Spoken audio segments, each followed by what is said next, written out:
Okay. Okay. So, hi everyone.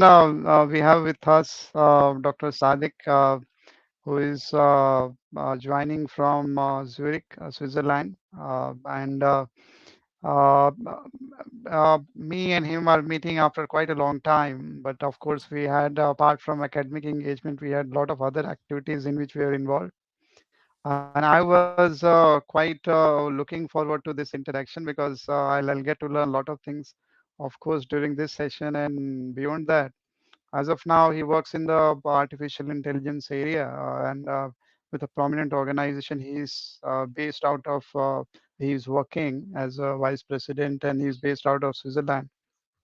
So thank you, Sadiq, for joining us. Welcome Thank to you, you. Siddharth. It's a pleasure. And I was saying that he's still, so I know him from his very soft-spoken nature, always smiling face, and always calm, and he always keeps very calm composure. So it is good to see that he still has it. So Sadiq, going forward, what led you to choose after your studies at IIT Kharagpur? What led you to choose Europe? Usually people go to US, but you landed up primarily in Europe. Of course, a bit of stint you had in US, but what was the thing which led you to be there? It's a funny story of incompetence that led me there. So, as you know, US requires you to do a GRE exam. For most admissions, you require GRE.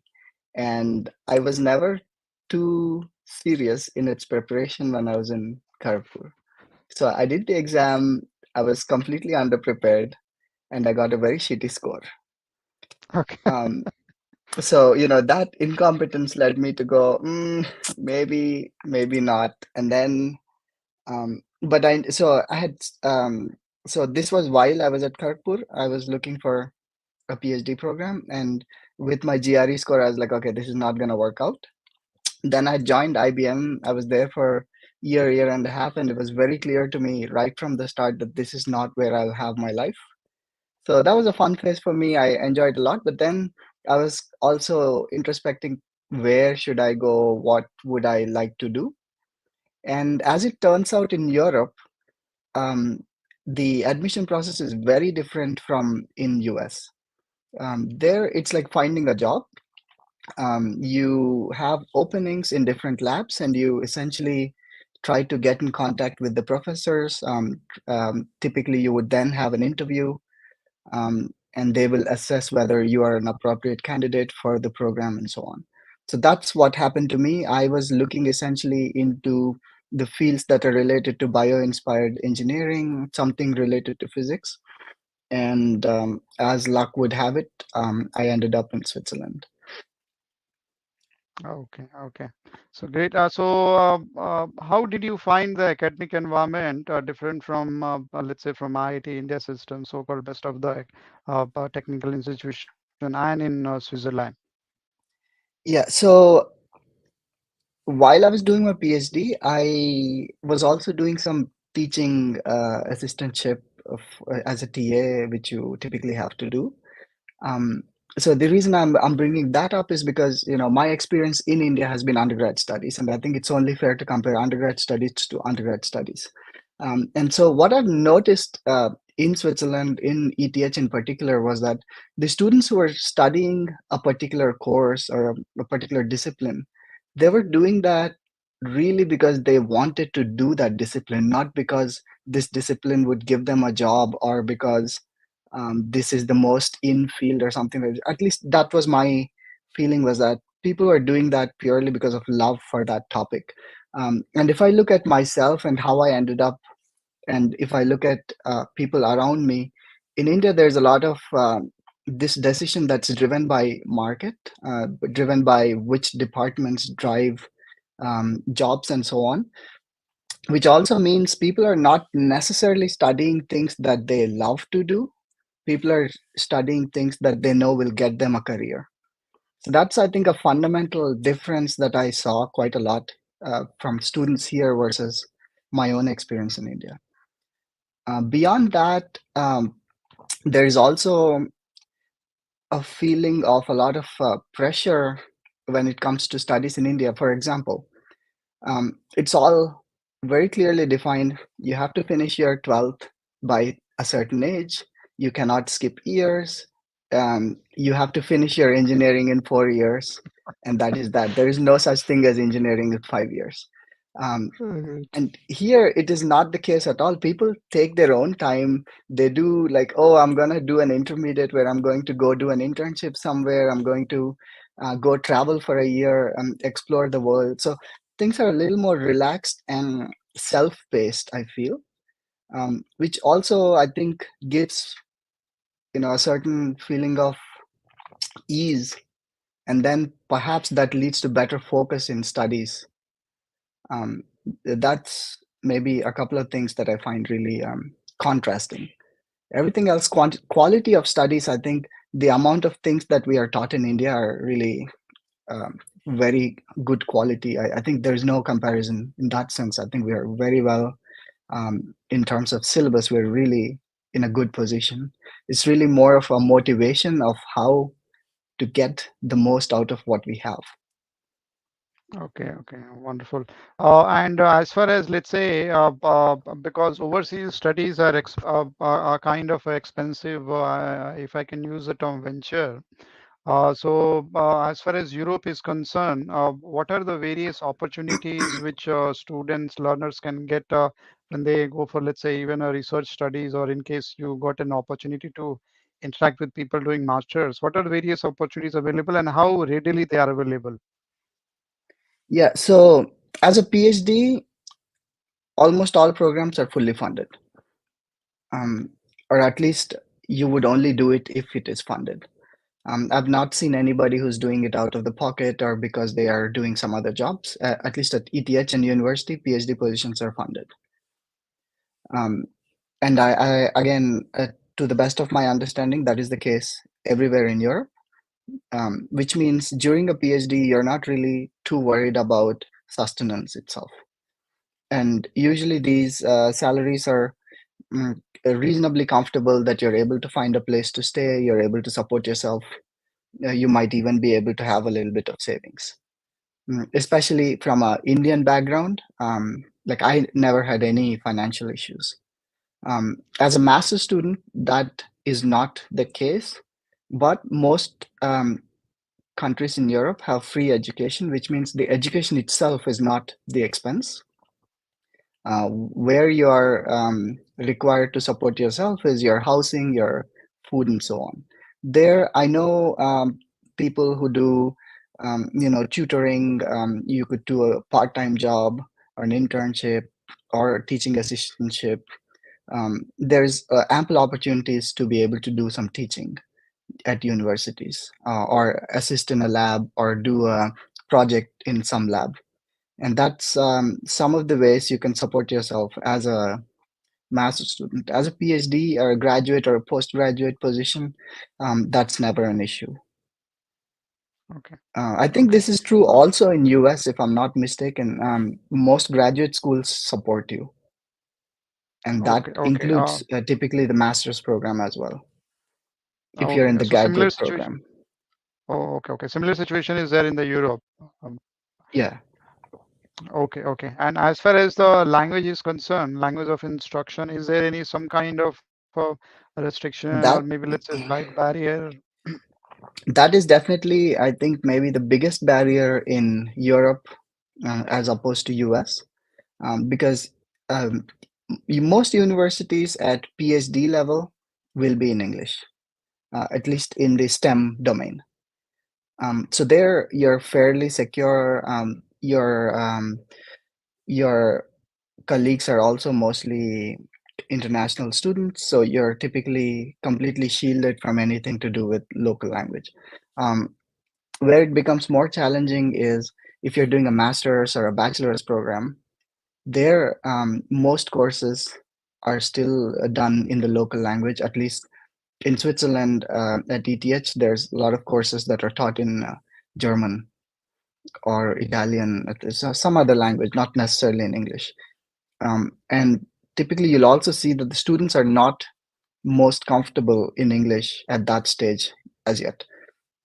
Everybody studies English, but that doesn't mean their mode of education is in English, right? So there's a little bit of discomfort there. And so when you, as a student from India, are going somewhere in Europe, you have to be sure that the program is actually tailored for somebody who can speak English and not local language. So that reduces the opportunities at a undergrad and master's level.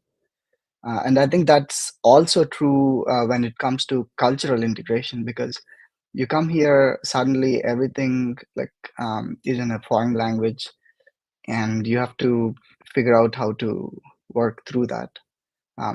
Grocery stores, talking with your landlord, all of that.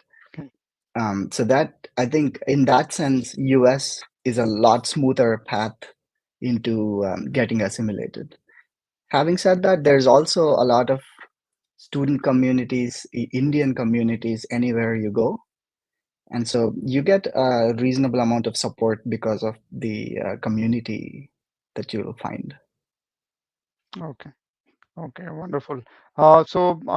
Given apart from, let's say, the regular day-to-day academic program, of course, at the research level, the availability of, let's say, labs and good equipments as well as resources is very important. So, how good is it in, let's say, Germany? Sorry, in Switzerland, comparatively, or maybe let's say Europe in general, in your I observation? mean, my experience has been very stellar. Like every lab is very well equipped. ETH in particular is a very prestigious university. I know the same is the case with University of Zurich, EPFL. They're all very, very well funded. The equipment is usually top notch.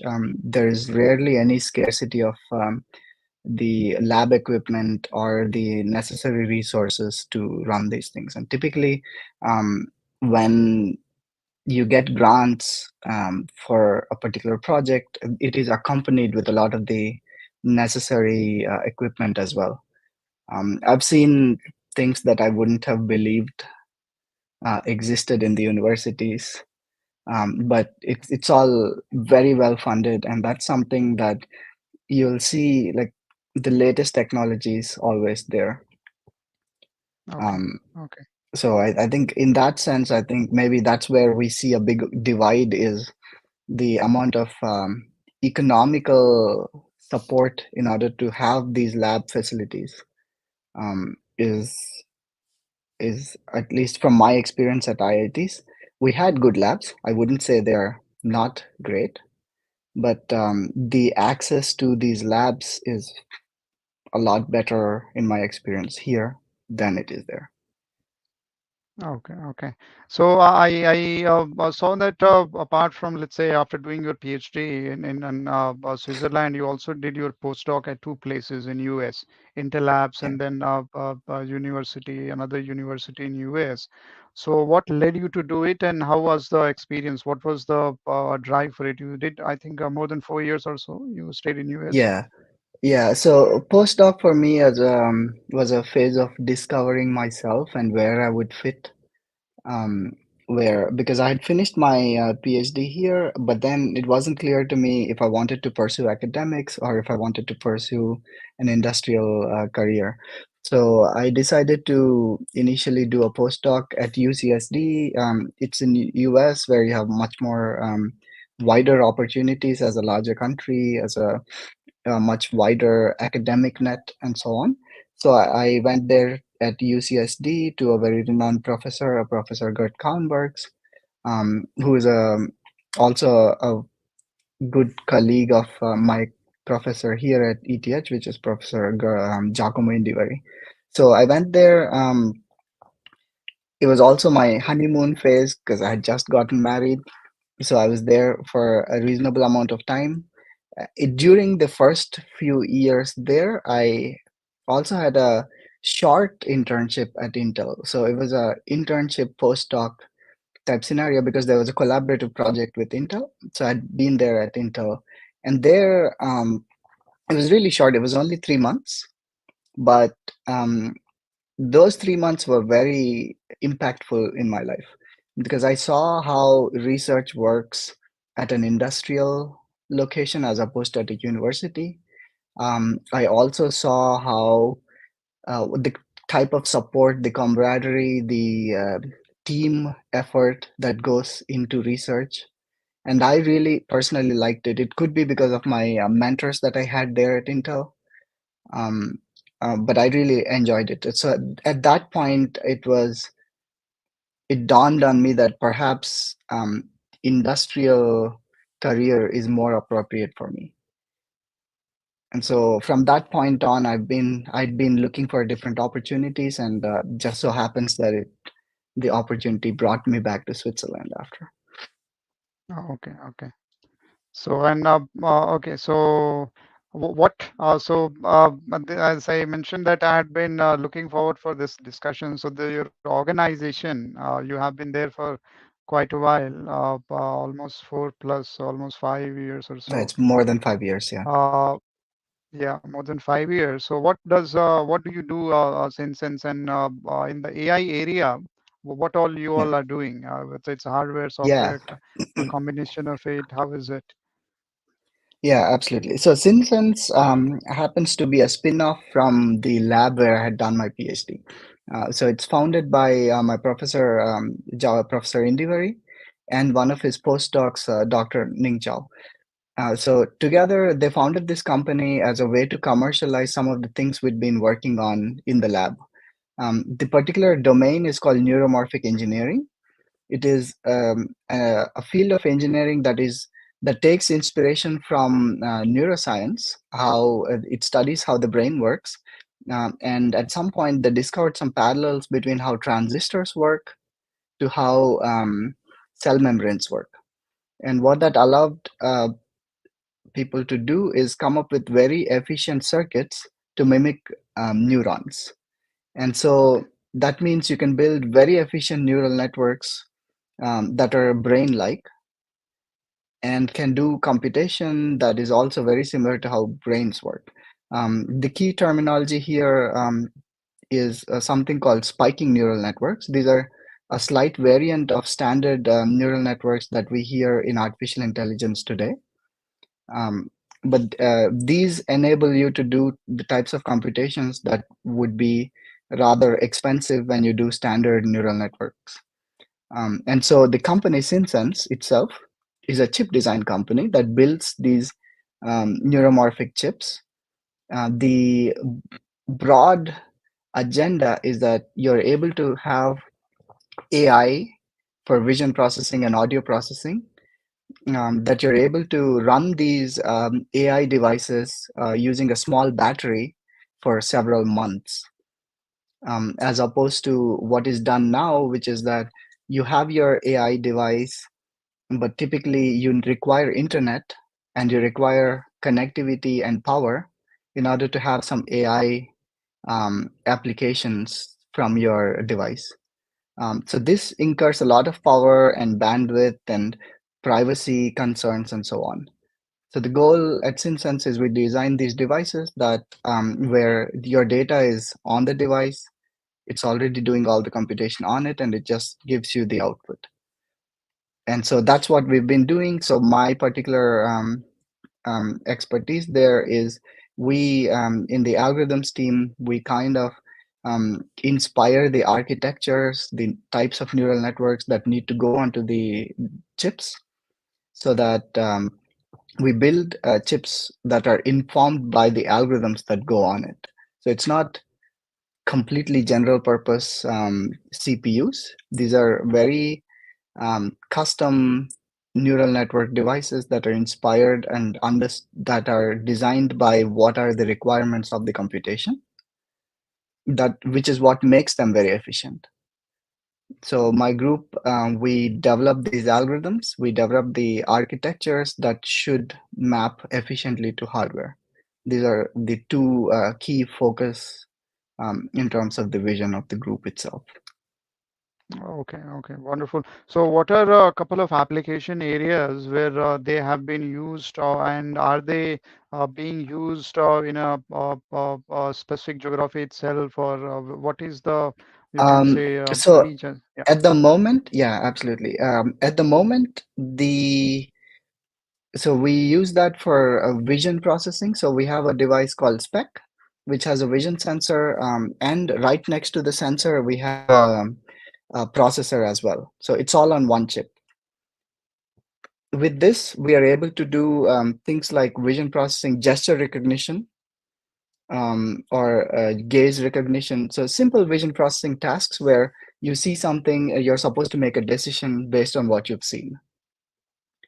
We typically use these for in-home monitoring, like old age homes, if somebody is falling down, or if there is an intruder, or we also use this for smart gesture recognition for a remote control. For example, if you have something in front of a TV or your monitor and you want to have gesture controlled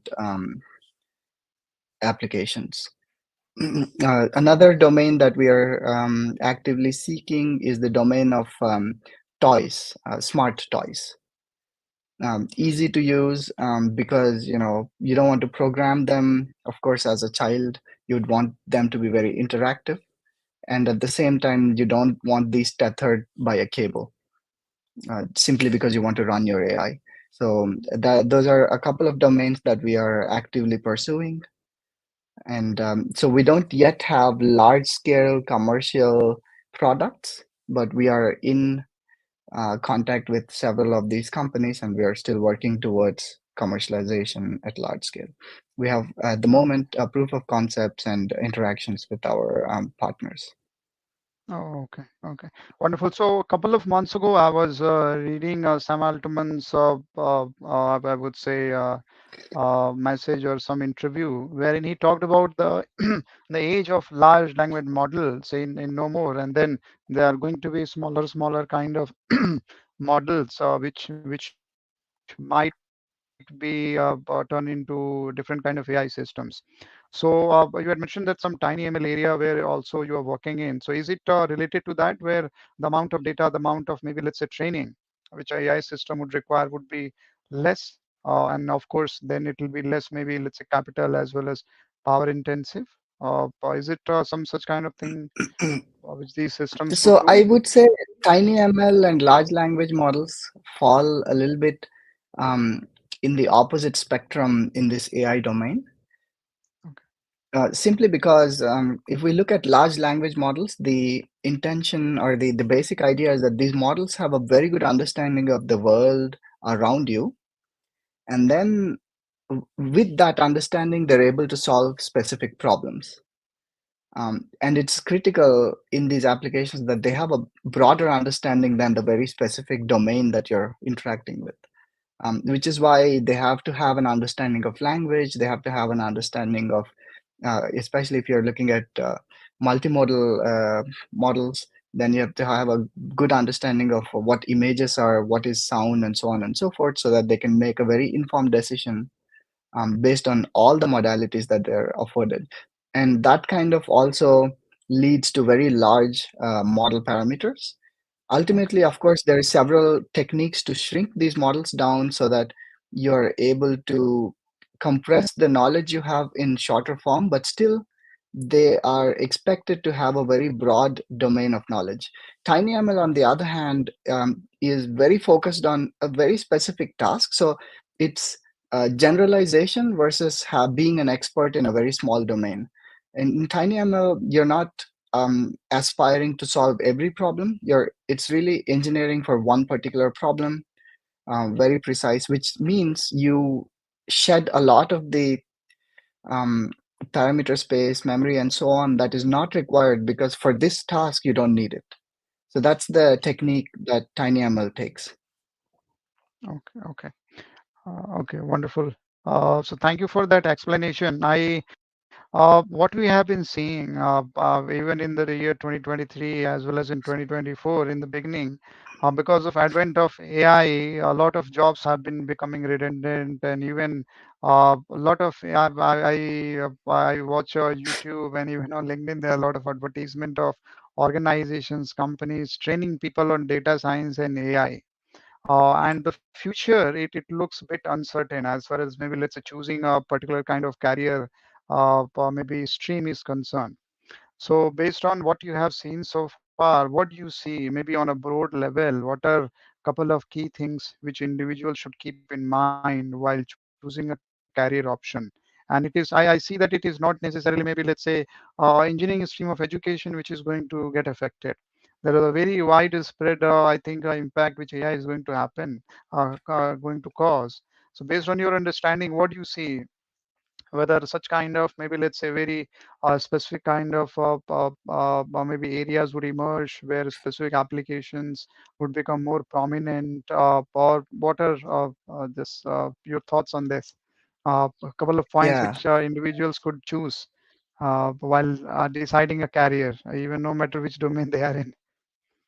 yeah. So I think it's so this fear of losing jobs is very. I think of this as calligraphy, the art of calligraphy, and how it impacts when you have a printing press and computers and so on. Yes, the number of people who are required to do these tasks will reduce dramatically. The experts still will remain as experts because they have the expert domain knowledge. But if you're not the expert, then you're definitely losing in this. And the same goes then for people who have expertise in various domains. And you've rightly pointed out that this is not now a matter of, oh, it's going to impact people in computers. This is impacting everybody in every domain. But I think the lesson to learn here is that the domains are not redundant. We just have better tools that are available in each of these domains. And I think the most important thing is to not abandon the domain, but really embrace the new tools that are available so that you are ahead in this race where you are able to do the best possible. And this is true everywhere, because if you do that, then you're really taking advantage of everything that you have access to. This is true in medicine, where there's a lot of AI that's being used to really bring medicinal drug and cures and so on, really to a very um, cutting edge level now. And the same is true for legal documentations. Same is true for paper writing. These days, people are complaining, "Oh, there's ChatGPT wrote this paper," but who cares? Like, it doesn't matter who wrote the paper if it has something novel to contribute. And that's where I think everybody has to upskill and recognize that these new tools are adding value, and it's not that you sit and complain, this thing is taking away, because it doesn't help anybody, right? Like, we have to recognize new tools, and this will keep going on. I think in every age we've had tools that made something redundant but are enabling something else. Like calculators definitely let us do a lot more math than we were able to otherwise. And if you just learn how to use it, then you're much better off. So I think the most important thing is to keep learning and not go, I've learned everything I have, because that's not the way to progress. Okay, okay. So very beautifully put. So I echo your thoughts. And I have seen also in when I interact with people, and then even my learners when I teach them. So many of them are a bit apprehensive that okay, whether the content which they're generating, has it been generated by ChatGPT, whether it will have any value of. So I echo the same thing. If it has some knowledge, of course it should not be some garbage. When it has some knowledge value to add, it should be ChatGPT should be seen primarily as a tool. And I quite agree with your approach and thought process that of course what we were used to do, of course we have to reinvent it. And probably in case I can use a term, we are in the age of AI and it is going to stay. It is not something Yeah, that people will do so-called narebaji and all, and then government will say, okay, we don't want to use it. It is going to be yeah, there exactly. because it is, yeah, because it is going to facilitate a lot of things. And one, of course, a very important area you talked about medical, which country like, of course, India, if we leave aside the so-called metros, the far-flung areas, the rural areas, they do not have that very great access to medical services, facilities, even diagnosis. and that Yeah, is where maybe let's say technologies which could maybe let's say by powered by standalone maybe batteries etc. which could do a lot of wonders. And a lot of preventive even medical services could be brought to different regions of maybe the country, and of course India one part, of course Africa becomes another reason. yeah. So yes, I quite echo your thoughts. So rather than maybe being apprehensive, we should try to embrace in a positive way. And of course, as you rightly said, that when printing press came and then calligraphy came, of course, people became apprehensive. But the more planned transition one would have, the less, I would say, friction one would be having. So thank you for all those. So apart from, let's say, all your academic, etc., of course, you talked about that. There are few Indian students bodies. So in case one has to, in a foreign, let's say, education environment, acclimatize and make most out of it, what are a couple of suggestions you would have for them? Um, so before getting to any particular location, I would say try to see if there are Indian communities or student communities, because that helps you get started. Find somewhere to live, know where to find your groceries, because especially us as Indians, we have a particular taste, we have a particular grocery Yeah, set, and we go to a regular store, we will not, at least initially, find anything that we think this is food that we eat. At least this was my personal experience. On the other hand, I would say, so that's an important thing, is to have somebody who can support you when you get there. And of course, if you have a network and you know somebody who's already there, that is the best thing always. So networking beats everything. So if you have a network, you know somebody, then you should definitely count on that. They will be your pillar of support for everything. If you don't have that, there's almost always student bodies, local um, groups that are, depending on the density, you might find groups of your state, your city, or it could just be a broader country group, but you'll find something or the other. um, Once you get there, I think it is very important, or this is my personal opinion, it might not be the case for everybody, but I think it's also important that you go outside of your comfort zone and actually embrace and try to get used to the local culture, understand how locally things work. What is the, if you come to Europe, it has its own set of customs, cultures, and it's very useful to kind of get into that environment and make friends with locals, understand the local language, make an effort to kind of, um, you might not like it, you might uh, find it not okay, but I think it's important that you at least are aware of it and understand the thought process behind it. You can of course always judge in the end whether you want to have that lifestyle or not, but I think it's important that you know what's going around, because that is important also to make networks, have a good network outside of your comfort zone, because who knows, tomorrow you might need a contact somewhere, and this is how you make contacts. If you have a small community, then it's going to be very hard to reach out to these contacts later. um, so student bodies, usually, sports clubs, for me, that's always been where I make the easiest contacts, because you always of course have your own labs or study groups and so on where you make friends, but I think that is typically a very constrained group where everybody's doing the same things you're doing. Sports bodies suddenly give you access to something that where people are doing completely different things, so you get an exposure to a very wide range of people. Maybe sports is what I do, but there's other cultural groups, um, and yeah, anything of this sort that is outside of your regular educational groups are very useful to make these connections. agreed, agreed.